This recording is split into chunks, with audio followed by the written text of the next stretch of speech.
From continued nuke tests and rhetorics to the leaders of the two sides meeting at the Panmunjom Peace House on the demilitarized zone, the significant change is welcome but sudden. Hwang Hojun zooms in on what might have triggered the turnaround and help us gauge if Pyongyang's intention to denuclearize is genuine.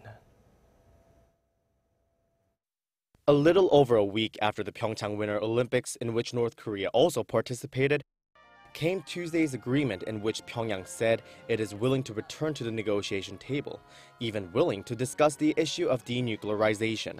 According to the Blue House, the North claimed it would no longer need its nuclear program should military threats against it be removed and its safety guaranteed. So what's caused this apparent change of heart?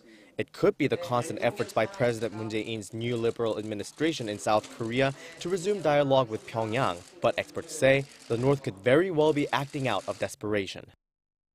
North Korea would be worried, even fearful of the so-called maximum pressure and sanctions out of the U.S. and talk of possible military options. Plus, those stifling sanctions are leading to complaints among North Korea's wealthy elite. So Kim Jong-un would be feeling pressure to do something about that. If so, that might be a credit to President Trump's aggressive posture. Last October, he met with defense officials at the White House to look at his military options, even tweeting that in dealing with North Korea, only one thing will work. But in fact, Pyongyang has long said it's developing nuclear weapons precisely because of what it calls America's hostile policy and nuclear threat, and it has refused to put its nuclear weapons up for negotiation. So while Tuesday's agreement is significant, some experts doubt whether North Korea will really give up its arsenal. For one thing, the agreement between Seoul and Pyongyang is still conditional, not to mention Pyongyang's conduct in the past. We've been down this road before. We've had the summits. We've had countless negotiations. We've had two previous agreements, both of which have all failed.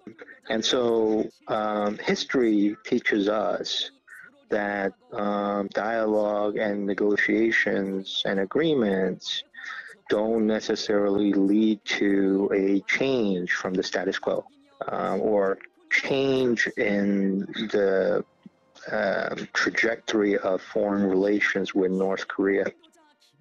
In just a month's time, the third summit between the heads of state of South and North Korea will take place, and it will be the very first time a North Korean leader has set foot in the South.